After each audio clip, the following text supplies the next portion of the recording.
Era solo una socialité, inmersa en su mundo de lujo y compromisos vacíos.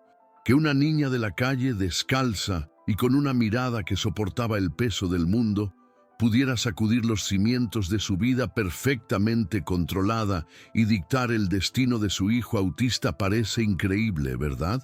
Pero lo que ocurrió en esa concurrida esquina de Bogotá, y luego en los fríos pasillos de un hospital donde la vida y la muerte libraban una batalla silenciosa, cambió para siempre el corazón de una madre distante, el futuro de un niño al borde del abismo y la trayectoria de un niño que la ciudad se empeñó en no ver.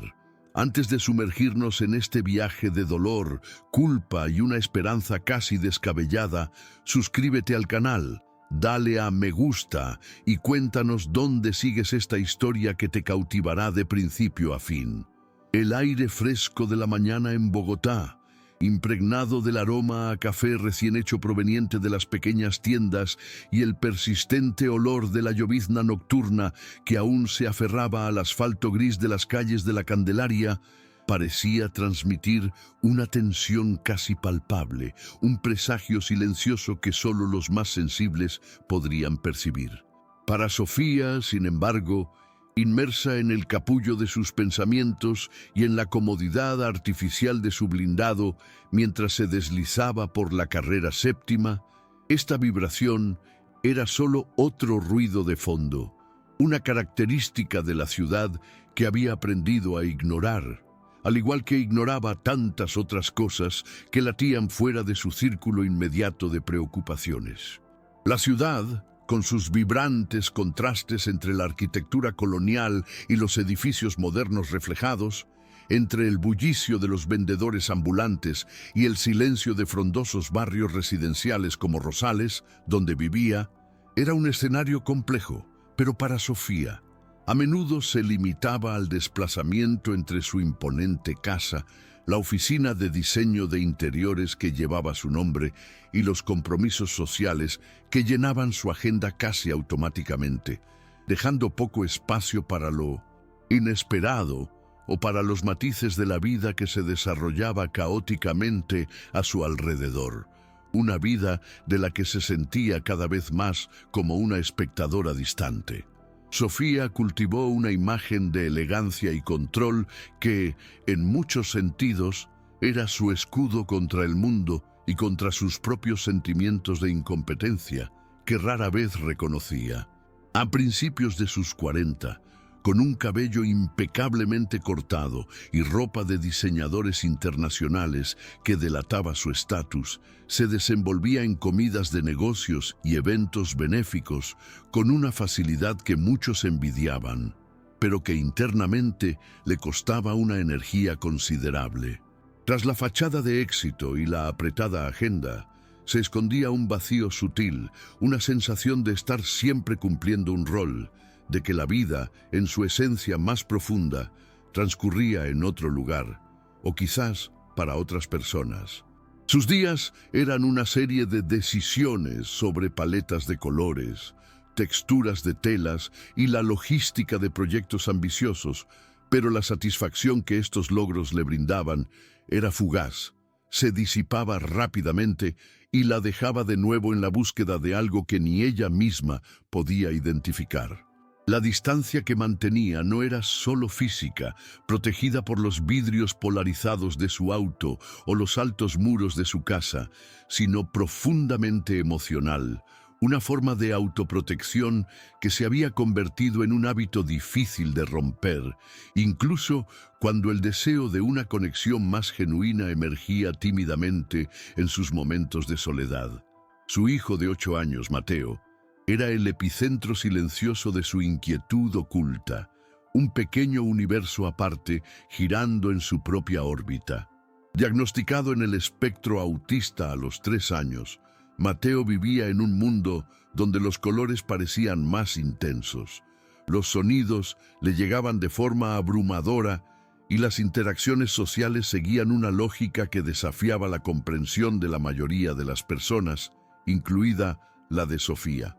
No era un niño que mostrara un gran afecto verbal, pero sus ojos grandes y expresivos a veces comunicaban más que las palabras, especialmente cuando estaban fijos en sus dinosaurios de plástico, que ordenaba y reordenaba en patrones complejos en la alfombra de felpa de su habitación, o cuando sus dedos ágiles trazaban las líneas de libros ilustrados sobre el espacio exterior, su última fascinación.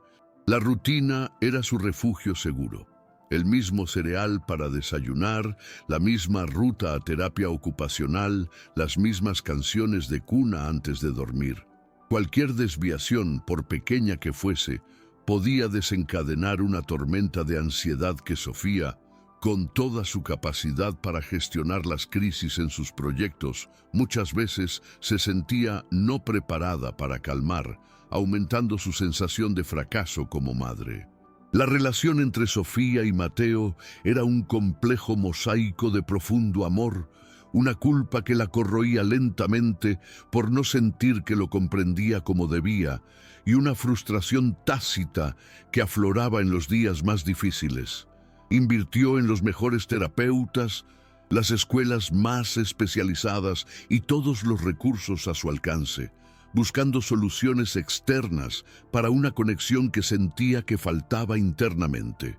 Niñeras y profesionales de la salud se convirtieron en intermediarios frecuentes, y aunque Sofía lo justificaba con la necesidad de mantener su carrera y sus compromisos, en el fondo sabía que también era una forma de evitar la incomodidad de no saber cómo entrar de lleno en el mundo de Mateo, de no poder descifrar sus códigos privados. Se sentía como si estuviera fuera de una habitación con paredes de cristal, viendo a su hijo dentro, pero sin encontrar la puerta. Esta sensación era una fuente constante de angustia, una herida silenciosa que arrastraba bajo la superficie de su vida aparentemente controlada y exitosa, haciéndole cuestionar su propia capacidad para amar y cuidar eficazmente. Aquella mañana de martes en particular, que amaneció como tantas otras, con el cielo de Bogotá aún indeciso entre la niebla y la promesa de sol, Sofía sintió una presión adicional. Tenía una reunión importante con un cliente nuevo y potencialmente lucrativo, y la organización de un evento benéfico que presidía consumía sus energías. Mateo tenía una cita de rutina con el fonoaudiólogo en el barrio de Usaquén, y la simple logística de conciliar sus propios compromisos con los de él ya la ponía tensa antes siquiera de salir de casa.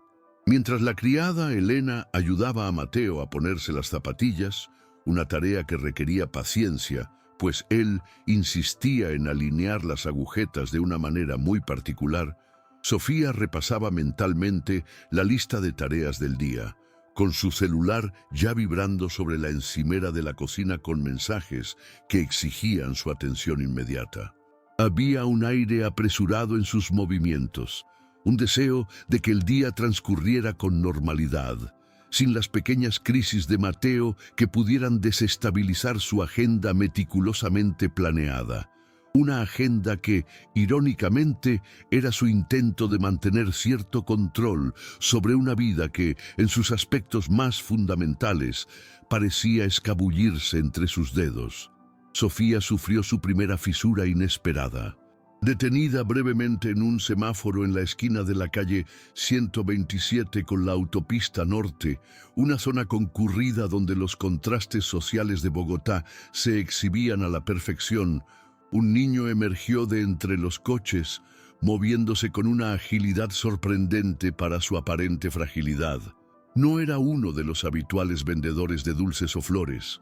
Este era diferente, delgado, con la piel bronceada por el sol implacable de las calles y los pies descalzos y polvorientos, vestía una camiseta descolorida del equipo de fútbol local que le quedaba varias tallas grande, y tenía una intensidad en la mirada que parecía contradecir su corta edad. No debía de tener más de 10 años, no pidió dinero, no intentó limpiar el parabrisas. Se detuvo justo al lado de la ventana de Sofía, donde ella estaba en el asiento trasero junto a Mateo, quien miraba fijamente su tableta, inmerso en un juego de construcción de mundos. El niño, Miguel, como aprendería su nombre mucho más tarde y en circunstancias inimaginables, no tocó la ventana. Simplemente se quedó allí y sus ojos, oscuros y profundos, se encontraron con los de Sofía por un instante que pareció extenderse más allá del tiempo normal. Había seriedad en ellos, una ausencia total de la vacilación o la súplica que estaba acostumbrada a ver en los rostros de los niños de la calle.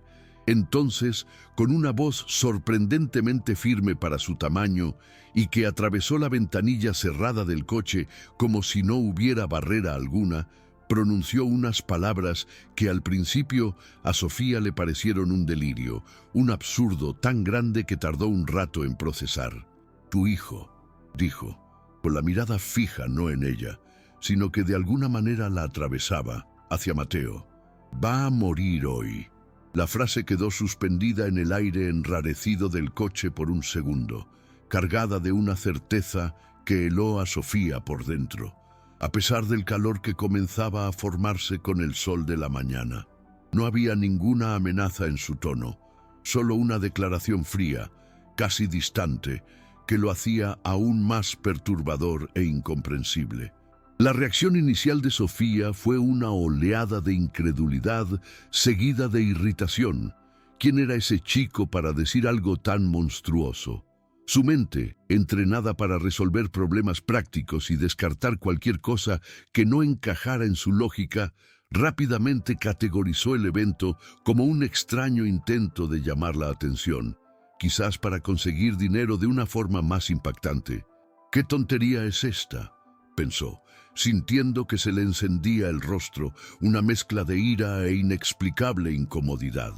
Quiso abrir la ventanilla y reprenderlo, decirle que se fuera, que no molestara a la gente con semejante locura, pero algo en la firmeza de la mirada del chico la detuvo. El semáforo se puso en verde, Ricardo puso primera y el coche empezó a avanzar lentamente. El chico no se movió. Simplemente siguió el coche con la mirada unos segundos más, sin cambiar su expresión, antes de girar y desaparecer entre los demás vehículos con la misma velocidad fantasmal con la que había aparecido, dejando a Sofía con un pozo de inquietud que intentó quitarse como si fuera polvo en su ropa cara. Por el retrovisor, Sofía vio a Ricardo fruncir el ceño. Era evidente que había oído algo, pero era demasiado discreto como para comentar sin que se lo pidieran. Mateo, ajeno a todo, seguía concentrado en su tableta. Sus auriculares transmitían los suaves sonidos de su juego, creando una burbuja protectora a su alrededor.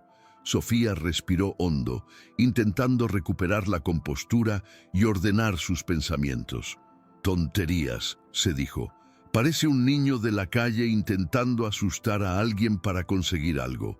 Atribuyó su perturbación al estrés de la mañana, a la inminente reunión, a la constante preocupación por Mateo. Sin embargo, por mucho que intentara racionalizar, la imagen del rostro del chico y la inquietante claridad de sus palabras se negaban a borrarse por completo de su mente. Era como una pequeña piedra en el zapato, una molestia persistente que luchaba por ignorar mientras el coche seguía su camino, acercándolos a lo que aún no sabía que sería el escenario de su mayor calvario, un lugar donde todas sus certezas se harían añicos.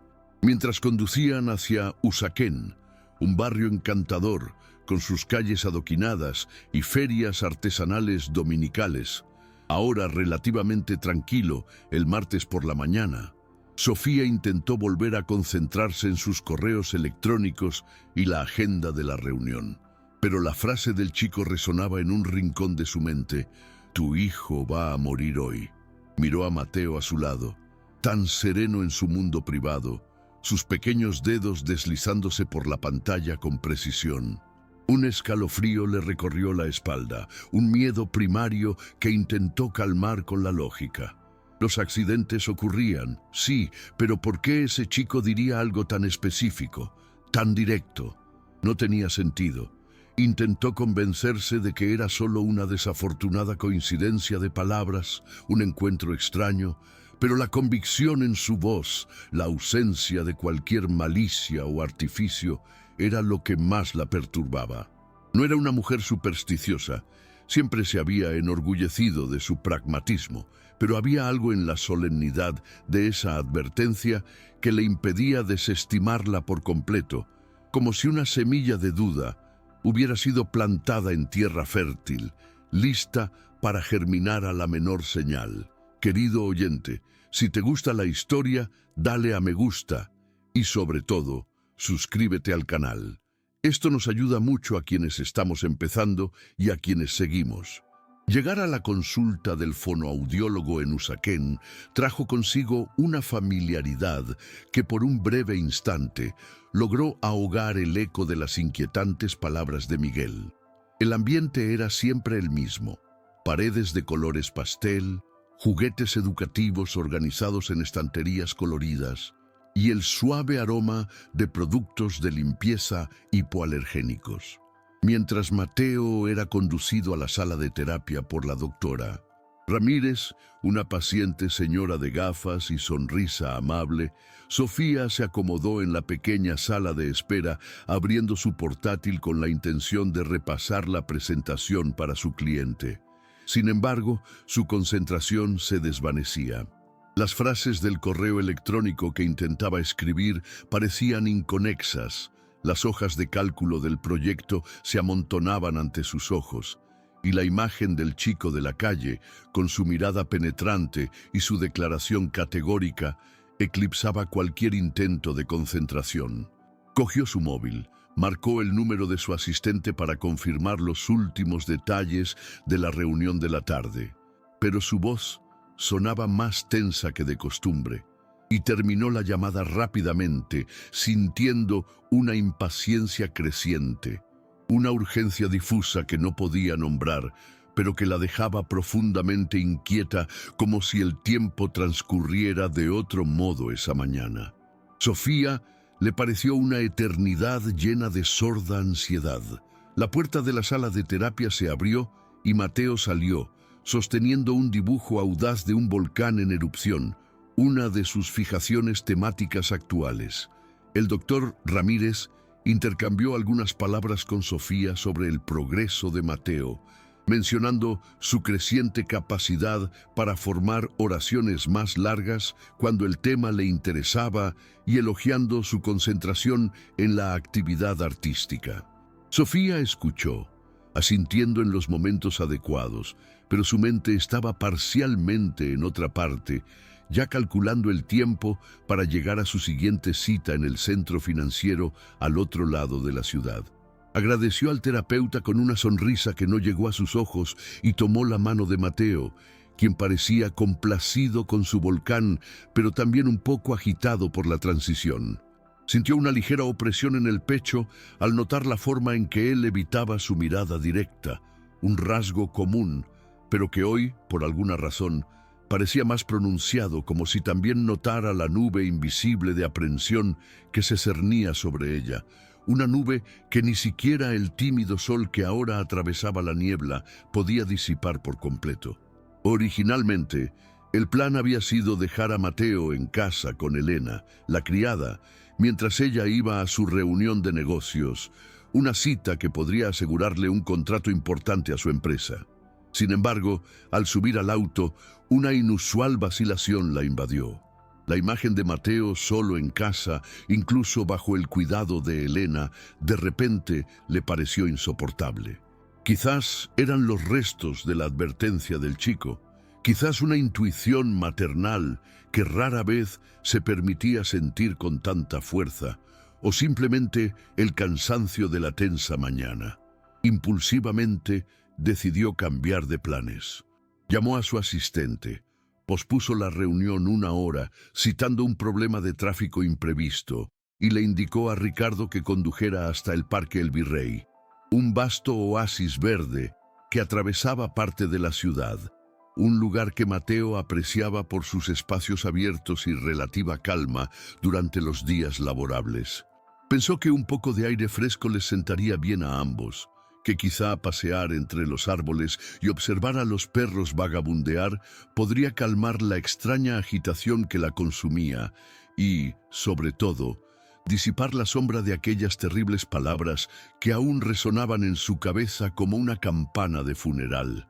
Parque El Virrey, con sus largos senderos bordeados de frondosos árboles y el arroyo canalizado que lo atravesaba, ofrecía un grato respiro del bullicio urbano de Bogotá.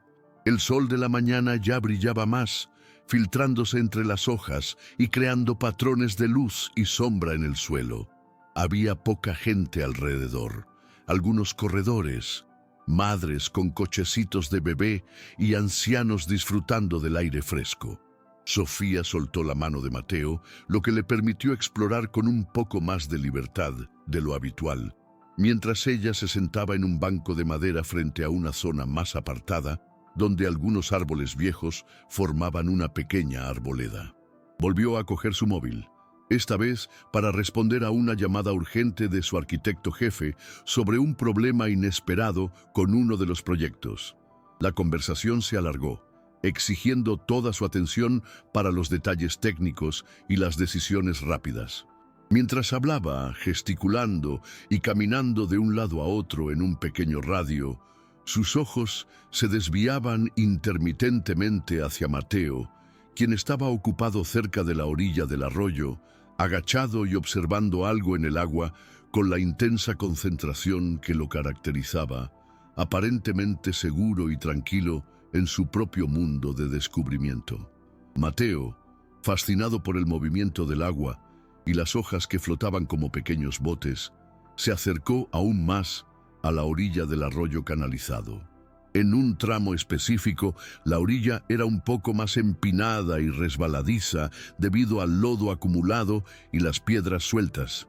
Una falta de mantenimiento en el parque que para la mayoría pasaría desapercibida, pero que para un niño desatento podría representar un verdadero peligro. Sofía, aún absorta en la llamada, le dio la espalda por un momento crucial, volteándose a mirar un diagrama que el arquitecto le había enviado por mensaje de texto, comentando la urgencia de un cambio en el proyecto. Fue un lapso de segundos, nada más que eso. El tipo de desatención momentánea que le sucede a cualquier padre en un día ajetreado. Pero ese día, bajo la sombra de la profecía no solicitada, esos segundos se extenderían con el peso de una eternidad. El sonido de su celular, con la voz del arquitecto detallando problemas estructurales, contrastaba terriblemente con el repentino silencio que se apoderó del área donde estaba Mateo, un silencio que solo sería roto por el sonido que toda madre teme. Los oídos de Sofía como un puñetazo, ahogando al instante la voz del arquitecto en su celular. El dispositivo se le cayó de la mano, la pantalla se hizo añicos contra el cemento del camino, pero ella ni siquiera lo notó. Su corazón se detuvo por una fracción de segundo antes de lanzarse a un galope descontrolado. Giró a la velocidad del rayo, sus ojos escudriñando frenéticamente la orilla del arroyo. Mateo ya no estaba allí. Donde había estado su pequeña figura agachada, ahora solo había vacío y la superficie del agua agitada por ondas que se extendían desde un punto central. No hubo grito, no había tiempo para eso. Solo la repentina desaparición y la terrible comprensión de que lo impensable estaba sucediendo. El mundo de Sofía se inclinó sobre su eje, los colores del parque parecieron intensificarse y luego desvanecerse, y un zumbido agudo llenó sus oídos mientras corría, impulsada por un pánico primario hacia el lugar donde su hijo había desaparecido. De la garganta de Sofía fue un sonido animal, una mezcla de puro terror y negación desesperada. No pensó. Solo actuó, lanzándose hacia el arroyo. Sus costosos zapatos se hundieron en el lodo de la orilla mientras se deslizaba hacia el agua fría y turbia. La corriente, aunque no fuerte, era suficiente para dificultar la visión. ¡Mateo! ¡Mateo!, gritó, con la voz ronca y ahogada por el pánico, sumergiendo las manos en el agua, buscando a ciegas alguna señal de su hijo. La tela de su blusa de seda se le pegaba al cuerpo, el frío le penetraba hasta los huesos, pero la única sensación que registró fue la del miedo paralizante que amenazaba con tragarla por completo. Vio una pequeña mano pálida emerger brevemente antes de hundirse de nuevo y con una fuerza que desconocía tener, impulsada por la adrenalina y un amor visceral, se lanzó en esa dirección, agarrando el delgado brazo de Mateo con fuerza, sacándolo a la superficie, luchando contra el peso del agua y el terror que la cegaba. Con un esfuerzo sobrehumano, Sofía logró arrastrar el pequeño y flácido cuerpo de Mateo hasta la orilla fangosa. Estaba terriblemente pálido. Sus labios empezaban a adquirir un tono azulado, tenía los ojos cerrados, inerte. El agua goteaba de su ropa y cabello y estaba frío al tacto. Sofía se arrodilló a su lado, con el corazón latiendo como un tambor salvaje contra sus costillas, su mente un torbellino caótico de terror e incredulidad. «Mateo, hijo mío, háblame. Por favor, Mateo», suplicó, sacudiéndolo suavemente, luego con más fuerza, pero no hubo respuesta. Intentó recordar las clases de primeros auxilios que había tomado años atrás, algo sobre respiración boca a boca, masaje cardíaco, pero las instrucciones se le confundían en la mente, oscurecidas por el pánico abrumador. Sintió una oleada de náuseas y bilis subiendo por la garganta.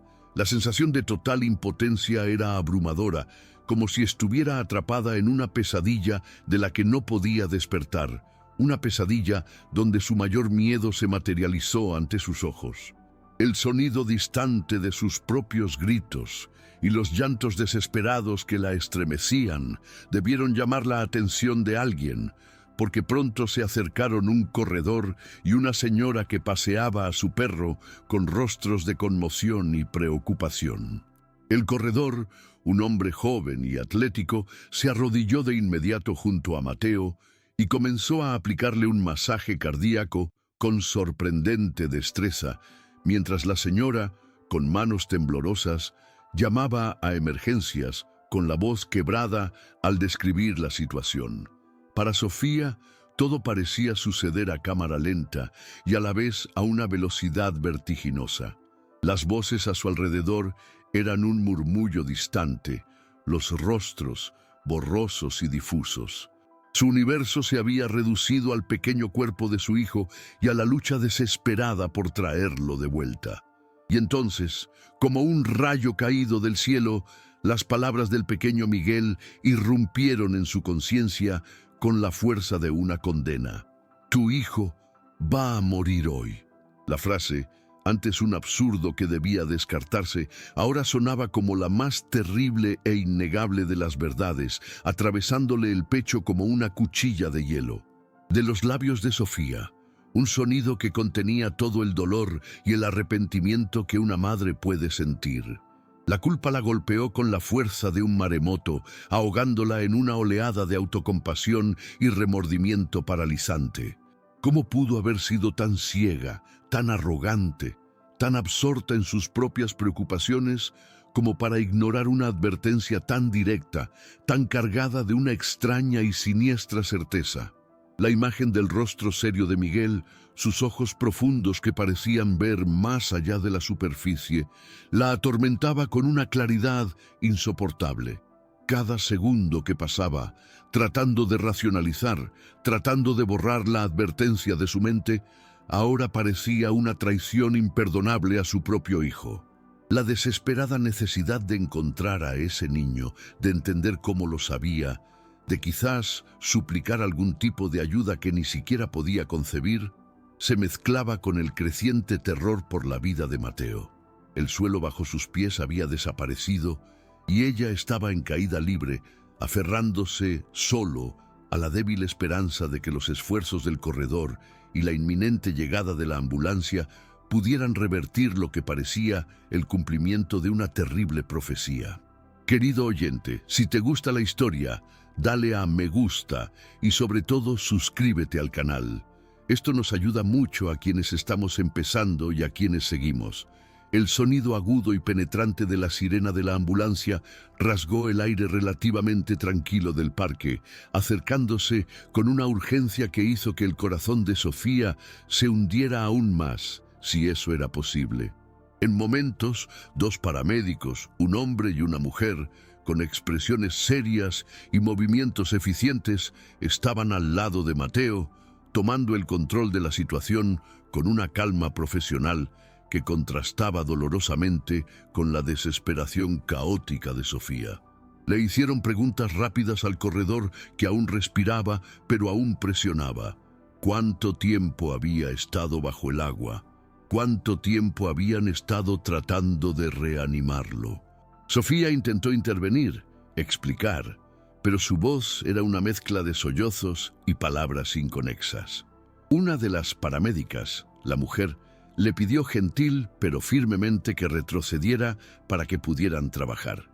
Observó, impotente, cómo abrían los kits. Conectaban un desfibrilador portátil e insertaban un tubo en la diminuta garganta de Mateo.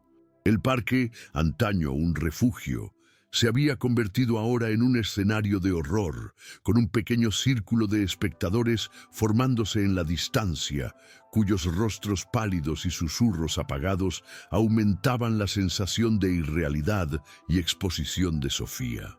Cada segundo se hacía eterno mientras los paramédicos trabajaban frenéticamente sobre el cuerpo inmóvil de Mateo. Sofía escuchaba fragmentos de sus conversaciones. Sin pulso, reiniciar compresiones, preparar adrenalina, y cada palabra era como una puñalada en el pecho. El zumbido del equipo, el ritmo de las compresiones, todo se fundía en una cacofonía de pesadilla. Finalmente, tras lo que pareció una eternidad, lo colocaron en una camilla rígida, cubrieron su pequeño cuerpo con una manta térmica y lo subieron a la ambulancia. Sofía intentó subir con él, pero el paramédico dudó. «Señora, necesitamos espacio. Mejor coge su coche y nos vemos en el Hospital San Ignacio», dijo, pero al ver la expresión de aniquilación absoluta en su rostro, la súplica silenciosa en sus ojos inyectados en sangre, cedió. «De acuerdo, pero siéntese adelante y no nos moleste, por favor». Las puertas se cerraron, sellándola en el compartimiento trasero con su hijo y el equipo médico, y la ambulancia se alejó a toda velocidad.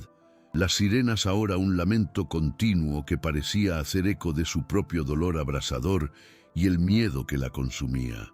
El viaje al hospital fue una tortura indescriptible. Atrapada en el estrecho y oscilante espacio de la ambulancia, Sofía se aferró a la mano fría y flácida de Mateo, que sobresalía de debajo de la manta, y susurró oraciones incoherentes, promesas desesperadas a cualquier fuerza divina que pudiera estar escuchando. Los paramédicos seguían trabajando, hablando en códigos médicos que ella no entendía, mientras los monitores emitían pitidos que a veces se aceleraban, a veces parecían ralentizarse peligrosamente. Podía ver el rostro concentrado del paramédico ajustando la máscara de oxígeno de Mateo, el sudor brillando en la frente del otro hombre mientras revisaba sus signos vitales. Con cada sacudida del vehículo, cada giro brusco, se le revolvía el estómago, no solo por el movimiento, sino por la angustia que la asfixiaba. A través de las ventanas traseras, podía ver el tráfico de Bogotá abriéndose a regañadientes para dejarme pasar. Las luces de la ciudad convirtiéndose en borrones coloridos y distorsionados entre sus lágrimas imparables.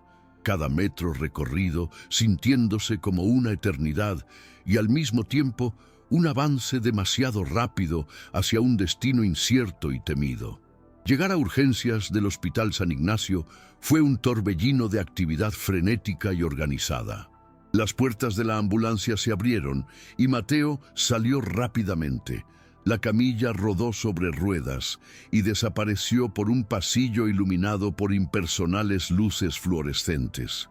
Sofía salió del vehículo a trompicones, con las piernas temblorosas, la ropa aún húmeda y sucia de barro y agua del arroyo, sintiéndose completamente fuera de lugar en ese ambiente estéril y aséptico. Intentó seguir al equipo médico, pero una enfermera de uniforme azul la interceptó con un suave toque en el brazo. «Señora, por favor, espere aquí en la sala de espera. Necesitamos espacio para atenderla. Un médico vendrá a atenderla lo antes posible», dijo la enfermera con voz tranquila pero firme, intentando transmitir una tranquilidad que Sofía era incapaz de sentir. La condujeron a una habitación con incómodas sillas de plástico, donde el olor a desinfectante se mezclaba con el aroma del café recalentado, y allí permaneció, sola con el eco ensordecedor de la advertencia de Miguel y la aterradora imagen de su hijo luchando por su vida. El tiempo en la sala de espera de urgencias parecía tener su propia dimensión, cruelmente elástico y opresivo. Cada minuto era una agonía, cada ruido en el pasillo, cada paso apresurado de un profesional de la salud le hacía latir el corazón con fuerza, anticipando cualquier noticia. Ricardo, su chofer, llegó poco después, pálido y con una silenciosa preocupación en la mirada. Le había traído el bolso que había dejado en el coche y le ofreció un vaso de agua que apenas podía sostener con las manos temblorosas. Intentó decirle algunas palabras de consuelo, clichés sobre tener fe y esperar lo mejor, pero los sonidos apenas se registraron en su mente. Lo único que realmente ocupaba sus pensamientos, además del miedo insoportable por Mateo, era el rostro de Miguel, la intensidad de su mirada, la seguridad en su voz. ¿Cómo podía saberlo? La pregunta giraba sin cesar en su cabeza, no como una curiosidad intelectual, sino como una obsesión creciente, una necesidad vital de comprender lo sucedido, de encontrarle sentido al caos y al dolor que la consumían. Parecía una eternidad, pero probablemente no más de 1 hora y media después, un médico de mediana edad con expresión cansada pero compasiva se acercó a ella. La llamó por su nombre suavemente. «Señora Sofía Escobar». Se puso de pie de un salto con todo el cuerpo tenso. El médico la condujo a una pequeña habitación privada, un gesto que instintivamente supo que no auguraba nada bueno. «Hemos logrado estabilizar los signos vitales de su hijo Mateo», comenzó, y una pequeña llama de esperanza parpadeó en el pecho de Sofía, solo para ser casi extinguida por sus siguientes palabras. Sin embargo, sufrió un paro cardiorrespiratorio debido a ahogamiento y ha estado sin oxígeno adecuado en su cerebro durante un tiempo considerable. Está en estado crítico, en coma inducido médicamente, y las próximas 24 a 48 horas serán cruciales para determinar la extensión del daño y sus posibilidades de recuperación. La jerga médica, hipoxia, edema cerebral, pronóstico reservado, sonaba a un idioma extranjero, pero el significado era aterradoramente claro. La vida de Mateo pendía de un hilo muy fino. Tras la devastadora conversación con el médico, Sofía pudo ver a Mateo unos minutos en la unidad de cuidados intensivos pediátricos. La imagen que la esperaba fue un golpe aún más profundo para su corazón, ya destrozado.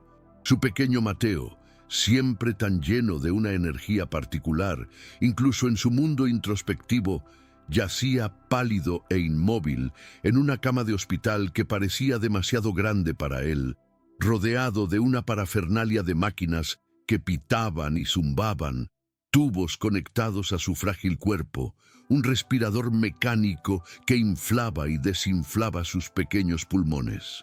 Era la imagen de una vulnerabilidad extrema, de una batalla silenciosa que se libraba ante ella, una batalla sobre la que no tenía control. Se acercó a él con vacilación, el miedo a tocarlo, a empeorar las cosas, mezclado con una necesidad desesperada de sentir su piel. Acarició su cabello húmedo, su frente fría, y susurró su nombre, rogándole que luchara, que volviera con ella. El dolor era físico, una opresión aplastante en el pecho que le dificultaba la respiración, la encarnación de su peor pesadilla. Mientras observaba la fragilidad de Mateo, la imagen de Miguel regresó con una fuerza abrumadora, ya no solo como un recuerdo aterrador, sino como una posible, aunque incomprensible, clave. El pragmatismo de Sofía, su lógica empresarial, todo se desintegró ante la brutal realidad de la condición de su hijo y la inexplicable precisión de esa advertencia. ¿Cómo pudo un niño de la calle predecir algo tan terrible con tanta precisión? No podía ser una coincidencia, fue demasiado específico. El momento, la intensidad. Un pensamiento comenzó a formarse, débil al principio, luego ganando una fuerza casi febril. Tenía que encontrar a Miguel. No sabía por qué, no sabía qué podía hacer, si es que podía hacer algo, pero sentía, con una convicción visceral que desafiaba toda racionalidad, que estaba intrínsecamente ligado al destino de Mateo. Tal vez había visto más que una muerte inminente. Tal vez había visto una salida, una esperanza, algo que los médicos con toda su ciencia no podían ofrecer. Esta idea, por irracional que pareciera, se convirtió en un faro en medio de su oscuridad. La necesidad de encontrar a Miguel se convirtió en una urgencia que latía por sus venas, compitiendo con la angustia de estar al lado de Mateo. En cuanto salió de la UCI, aún aturdida, tomó su celular con manos temblorosas. Su primer impulso fue llamar a Ricardo, su chofer, y pedirle que regresara de inmediato al lugar donde habían visto al niño, aquella esquina de la calle 127 con la autopista norte. Necesitaba que lo buscara, que hiciera preguntas, que ofreciera una recompensa, cualquier cosa para encontrarlo. Pero, ¿cómo podía describirlo de forma útil? Un niño delgado, con una camiseta desteñida, de mirada intensa. Había tantos como él en Bogotá. La tarea parecía imposible, pero la alternativa, no hacer nada, solo esperar, era intolerable. El conflicto interno la desgarraba. Su deber era quedarse allí, al lado de Mateo, pero una fuerza desconocida la impulsaba a actuar, a buscar a ese niño anónimo que de alguna manera parecía albergar una pieza crucial del aterrador rompecabezas en que se había convertido su vida.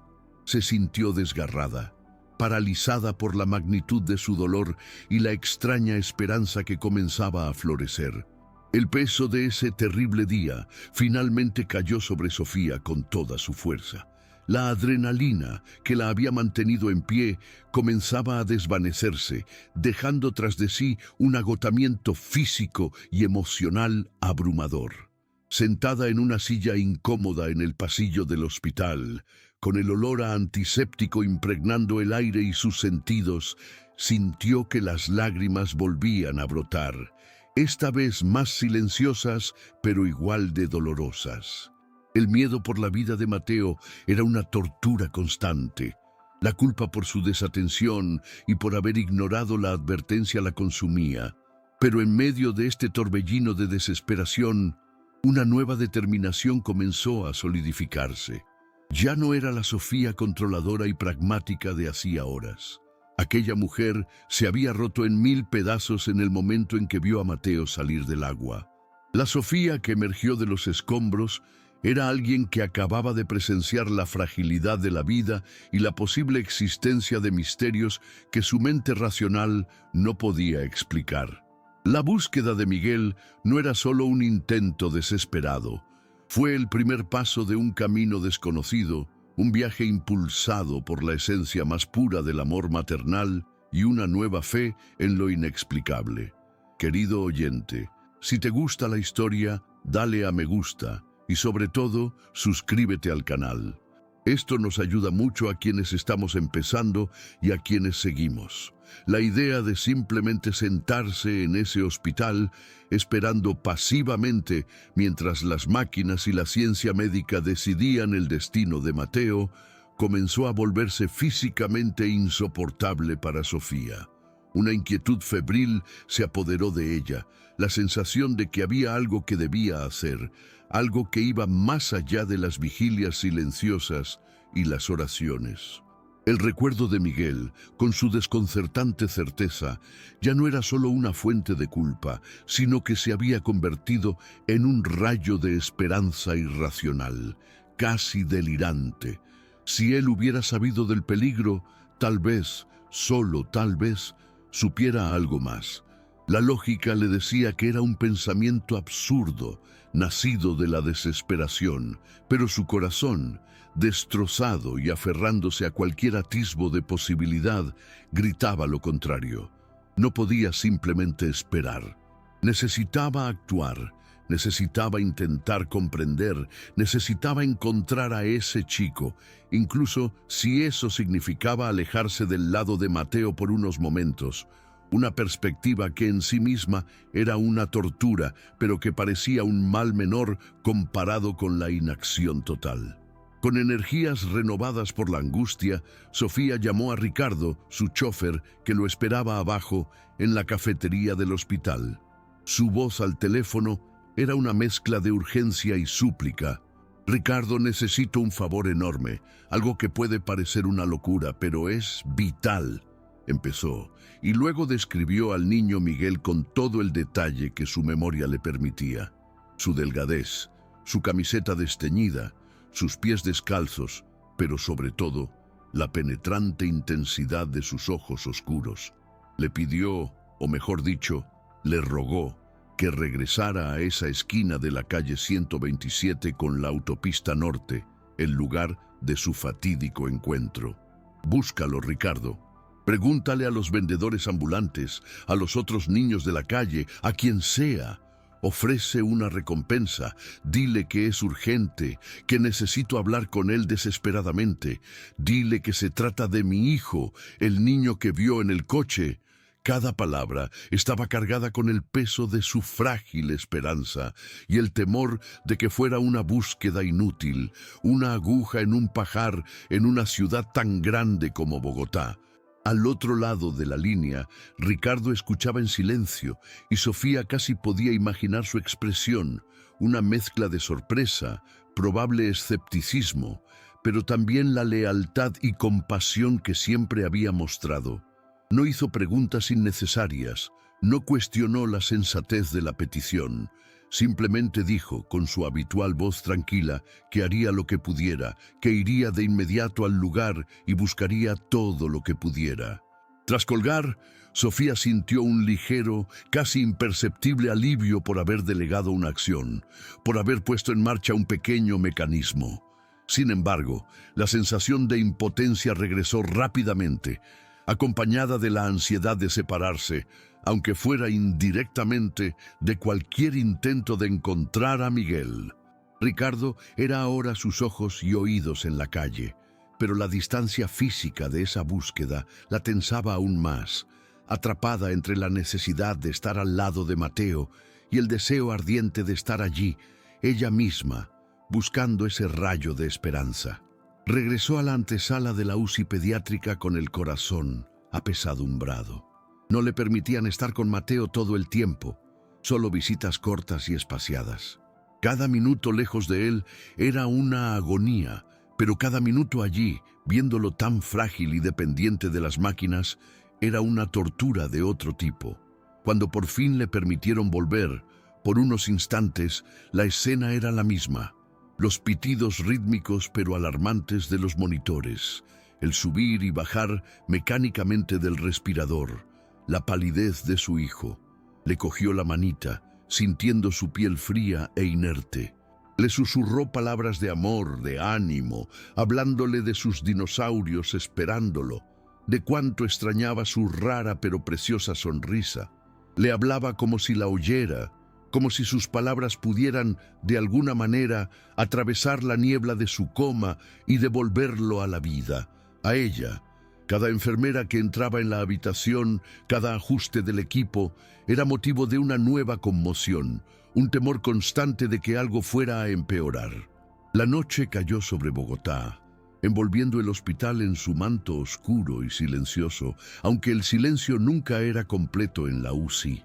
El ruido de los equipos era la banda sonora constante de aquella vigilia agonizante. Sofía no podía comer, ni pensar en dormir. El café cargado que Ricardo le había traído antes apenas disimulaba el cansancio que empezaba a agobiarla, pero su mente estaba hiperactiva, repasando sin cesar los acontecimientos del día. La imagen de Miguel, su mirada acusadora, su voz firme, se alternaba con la imagen de Mateo pálido en la cama del hospital. Se sentía atrapada en un círculo de culpa, miedo y una débil, casi absurda, esperanza ligada a aquel chico desconocido. El tiempo parecía haberse disuelto, los minutos transcurrían con una lentitud insoportable y cada hora que pasaba sin noticias de Ricardo o sin una mejora significativa de Mateo era un peso más para su alma, ya agobiada. En plena noche, una enfermera entró corriendo al pequeño cubículo donde se encontraba Mateo, seguida de cerca por un médico residente. Una de las alarmas del monitor había sonado con más insistencia. Sofía, que dormitaba en una silla incómoda del pasillo, se levantó de un salto, con el corazón en un puño. A través del cristal, observó el rápido movimiento del equipo. La fiebre de Mateo había subido repentinamente y su saturación de oxígeno había bajado de forma alarmante. Los vio administrar medicamentos, ajustar los parámetros del respirador, una pequeña crisis en medio de una gran crisis. Duró quizá 20 minutos, pero para Sofía fue una eternidad de puro terror. La sensación de estar perdiendo a su hijo allí mismo, en ese instante. Cuando la situación se estabilizó, el alivio momentáneo dio paso rápidamente a una desesperación aún más profunda. La fragilidad de Mateo era palpable, y la idea de que Miguel pudiera ser la clave para revertirla se volvió aún más apremiante, más vital, menos una fantasía y más una necesidad absoluta. El teléfono vibró en su mano y contestó con una rapidez que la sorprendió. Era Ricardo. La esperanza en su pecho creció, solo para desinflarse dolorosamente ante sus palabras. Señora Sofía, lo siento mucho. Llevo aquí en la esquina de la calle 127 desde temprano esta mañana. He hablado con mucha gente, les he enseñado dinero, pero nadie parece conocer al chico que usted describió, o no quieren hablar. Algunos dicen que hay muchos chicos así por aquí, que van y vienen. No he podido encontrar nada, lo siento. La voz de Ricardo estaba llena de genuina tristeza por no poder ayudar.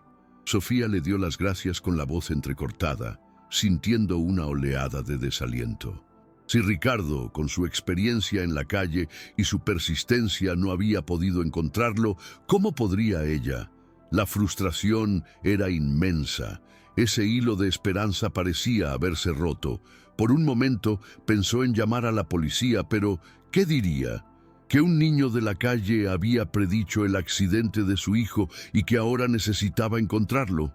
La tratarían como una loca, como una madre desesperada que se estaba volviendo loca, lo cual quizás no estaba lejos de la realidad. La falta de noticias de Miguel, en lugar de disuadirla, solo intensificó su obsesión. Si el camino lógico a través de Ricardo no había funcionado, tendría que pensar en otra cosa. Empezó a revivir cada detalle de su breve encuentro con el chico. Los semáforos, el tráfico, la forma en que se había acercado a ella, la dirección que había tomado después. Había algo en esos ojos, una profundidad inusual en un niño. No parecía estar preguntando, parecía estar afirmando: tu hijo morirá hoy. No era una pregunta, no era una amenaza, era una afirmación. Y si no era solo una advertencia, sino parte de algo más grande, algo que ella, en su arrogancia y preocupaciones mundanas, no había logrado percibir.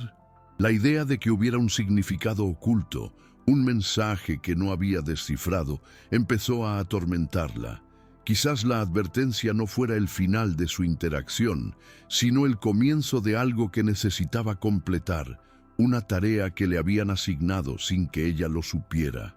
Este fue, sin duda, el punto de inflexión más profundo en la vida de Sofía Escobar, la mujer que se había despertado esa mañana preocupada por reuniones de negocios, eventos sociales y la gestión de su impecable imagen ya no existía.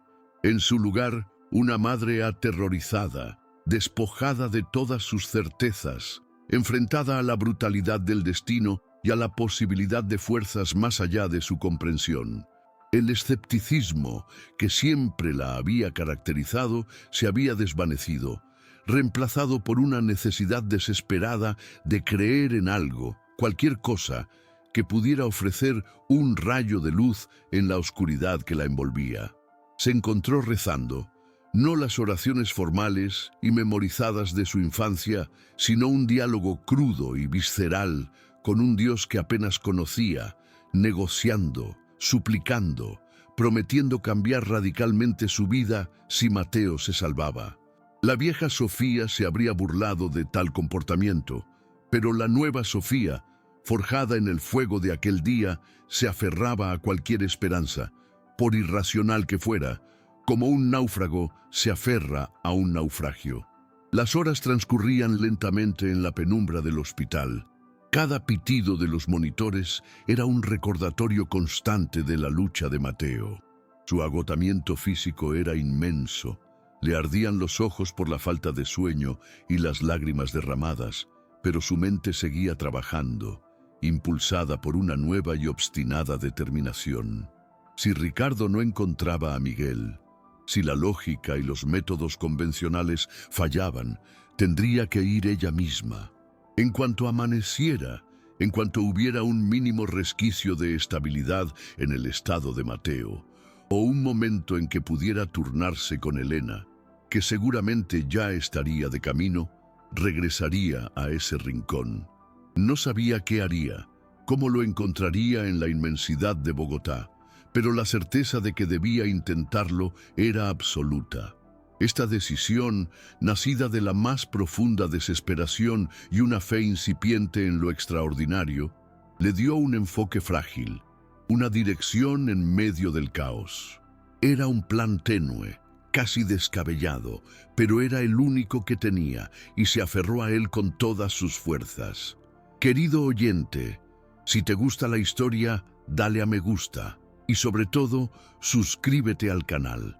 Esto nos ayuda mucho a quienes estamos empezando y a quienes seguimos. La primera luz de la mañana se filtraba a través de las ventanas polvorientas del pasillo del hospital, trayendo consigo la promesa de un nuevo día que, para Sofía, parecía solo la continuación de la misma pesadilla interminable. No había pegado ojo. Su cuerpo le dolía por la postura tensa en la silla. Su mente era un torbellino de imágenes y miedos. Alrededor de las 6 de la mañana, Elena, la criada, llegó, con los ojos rojos por la preocupación y una noche de mal sueño. Cuando vio a Sofía, su rostro se contrajo en una expresión de profunda compasión. La presencia de Elena, con su familiaridad y su afecto genuino por Mateo, trajo un mínimo de consuelo, pero también solidificó la resolución de Sofía. Con Elena allí, una fiel guardiana al lado de Mateo, sintió que, por insoportable que fuera, tenía que salir. La urgencia de encontrar a Miguel era ahora una fuerza impulsora, una necesidad que anuló incluso su instinto de permanecer pegada a la cama de su hijo. Cada minuto que pasaba parecía una oportunidad perdida, un hilo de esperanza que se desvanecía. Salió del hospital como un autómata, sus instrucciones a Elena: llámame cada media hora, para cualquier cosita, cualquier cambio, repetidas con febril intensidad. No quería esperar a Ricardo y su cómodo auto. La idea de aislarse de nuevo tras vidrios polarizados era insoportable. Necesitaba sentir la ciudad, el pulso de las calles, sin importar lo sucias y caóticas que estuvieran.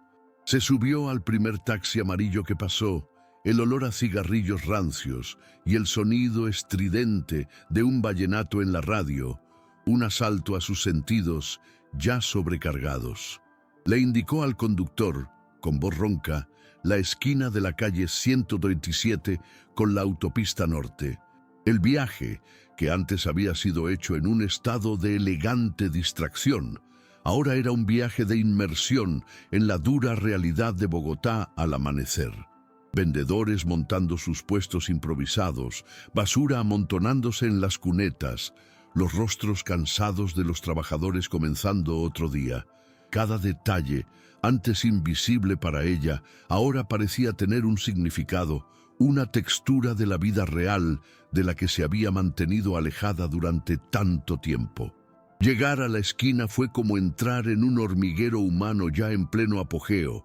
El ruido de los viejos autobuses, el impaciente toque de bocinas, los gritos de los vendedores ambulantes de arepas y tinto, todo la golpeó con una fuerza abrumadora. ¿Por dónde empezar? Se sentía absurdamente fuera de lugar con su ropa de diseñador arrugada, su cabello despeinado, su rostro marcado por la angustia y la falta de sueño. Empezó a acercarse a la gente, al principio con vacilación, luego con creciente urgencia.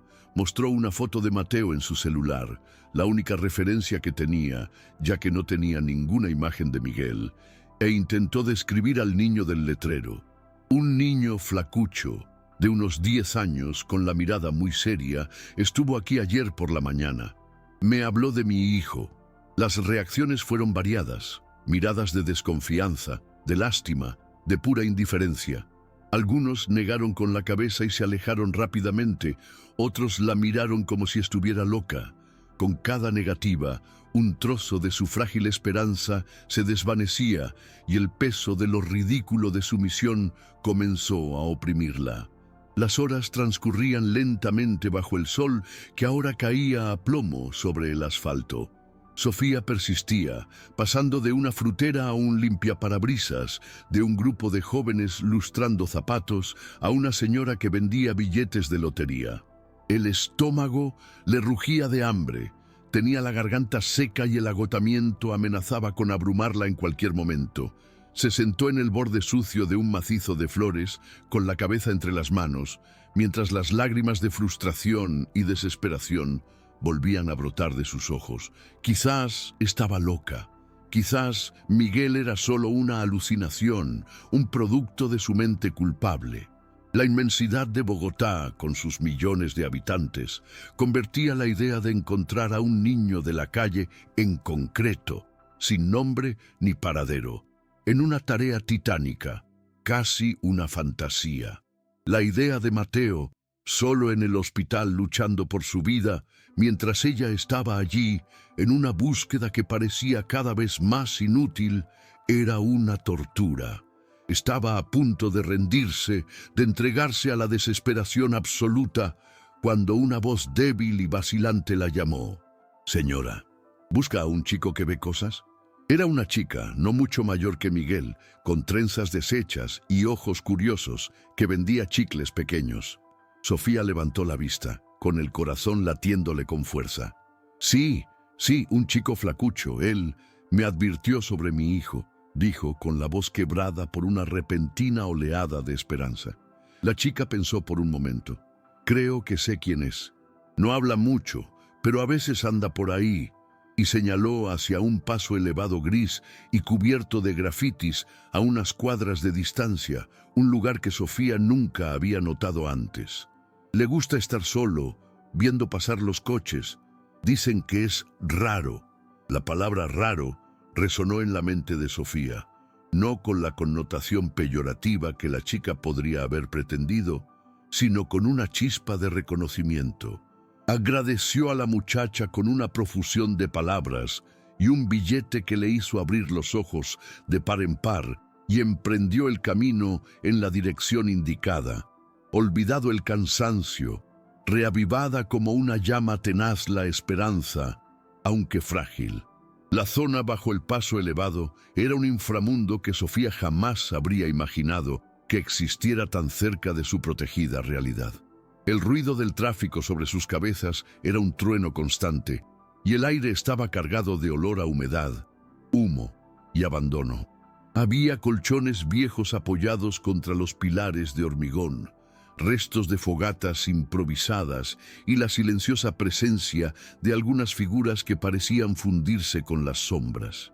Sintió un escalofrío de miedo, el instinto de retroceder, pero la imagen de Mateo en su cama de hospital la impulsó a avanzar. Caminó despacio, escudriñando cada rincón oscuro, cada hueco entre los pilares.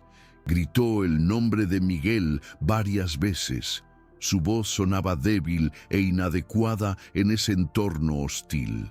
La sensación de estar completamente fuera de su elemento era abrumadora, pero la determinación en su corazón era más fuerte que cualquier miedo. Estaba en una peregrinación, una búsqueda desesperada que la despojaba de todas sus capas de estatus y sofisticación, reduciéndola a su esencia más primitiva, una madre que lucha por su hijo. Y entonces, en un rincón lejano, sentado sobre un bloque de hormigón roto, con las piernas cruzadas y la mirada perdida en la inmensidad gris de una pared grafiteada, lo vio. Era él, Miguel. Parecía aún más pequeño y frágil en aquel entorno desolado, pero la misma intensidad emanaba de su pequeña figura. Al oírla acercarse, no se sobresaltó. Simplemente giró la cabeza lentamente y sus ojos oscuros, profundos e insondables se encontraron con los de ella. No hubo sorpresa en su mirada, ni un reconocimiento inmediato de la elegante mujer que se le había acercado el día anterior, sino más bien una especie de aceptación resignada, como si la hubiera estado esperando, o algo así. Sofía se detuvo a unos pasos, con el corazón latiendo desbocado. Una mezcla de alivio por haberlo encontrado y un miedo abrumador por lo que vendría después.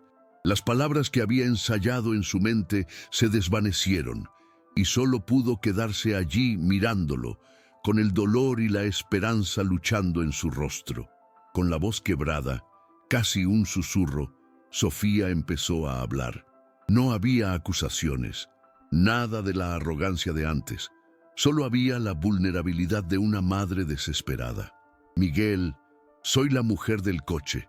De ayer, empezó con lágrimas corriendo por su rostro, manchado de polvo y cansancio. Mi hijo, Mateo, él ocurrió. El accidente, tal como dijiste, está en el hospital, muy enfermo. Se arrodilló en el suelo sucio frente a él, un gesto de súplica que habría sido impensable para la vieja Sofía. No sé cómo lo supiste, no entiendo nada de esto, pero necesito preguntarte. ¿Hay algo más? ¿Algo que hayas visto? Cualquier cosa, por favor. Si sabes de algo que pueda ayudar a mi hijo. Su voz se fue apagando, y ella solo lo miró con el pecho agitado, el alma expuesta en su más cruda necesidad, esperando, sin saber realmente qué, a ese pequeño y enigmático mensajero del destino. Miguel la observó en silencio durante un largo momento, su rostro infantil inescrutable. No había triunfo en su mirada, ninguna satisfacción por ver su predicción hacerse realidad.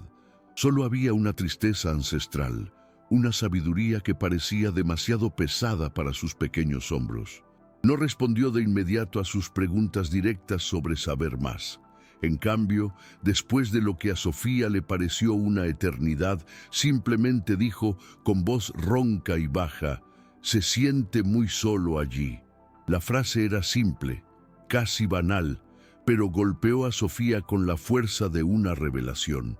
No se refería a la soledad física en el hospital, rodeada de médicos y enfermeras, sino a una soledad más profunda, la soledad de Mateo en su propio mundo privado, una soledad que tal vez ella, su madre, nunca había podido alcanzar ni aliviar de verdad. Miguel se puso de pie entonces, un movimiento lento y deliberado. «Iré contigo», dijo, no como una oferta, sino como una decisión ya tomada. «Necesito verlo». El viaje de regreso al Hospital San Ignacio, con Miguel a su lado en el taxi que había logrado parar con dificultad, fue surrealista. El pilluelo de la calle, descalzo y con la ropa raída, sentado junto a la mujer adinerada y desesperada, era una imagen que desafiaba toda lógica social. Pero para Sofía, en ese momento, nada más importaba más allá de la frágil esperanza que él representaba. No había milagros instantáneos ni palabras mágicas. La transformación crucial ya se había producido en su interior, al permitir que Miguel entrara en su vida, en su coche y, pronto, en la habitación estéril de su hijo, Sofía estaba derribando los muros de sus propios prejuicios, su arrogancia, su distanciamiento autoimpuesto. No sabía qué pasaría después, si Mateo sobreviviría, si Miguel realmente podría marcar una diferencia tangible. Pero mientras sostenía la mano pequeña y sorprendentemente firme del niño, sintió una extraña y profunda paz que se apoderaba de su dolor. Era la paz de alguien que finalmente se había entregado al misterio, de alguien que había abierto su corazón a lo inesperado, y en ese acto de fe desesperada había encontrado el comienzo de su propia redención y un nuevo e incierto camino a seguir, un camino donde el amor, la humildad y la conexión humana eran quizás, después de todo, la más poderosa de las magias. Sofía no buscaba un milagro, solo ansiaba desesperadamente salvar a su hijo, y en el proceso encontró no solo la clave para la supervivencia de Mateo, sino también su propia humanidad perdida. A veces la vida nos lleva al límite, despojándonos de nuestras certezas, nuestras comodidades, dejándonos cara a cara con nuestros mayores miedos. Pero es precisamente en este abismo, en el encuentro con lo inesperado y con aquellos a quienes la sociedad margina, que redescubrimos lo que realmente tiene valor, la fuerza de un corazón que se deja romper para reconstruirse, el poder de una mirada que ve más allá de las apariencias y el coraje para cambiar, incluso cuando el mundo que conocíamos se derrumba.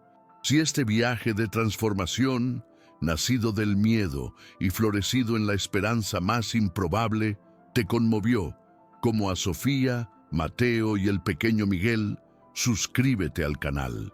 Así no te perderás otras historias que nos recuerdan la importancia de ver a los demás con el alma y creer en el poder invisible de los nuevos comienzos.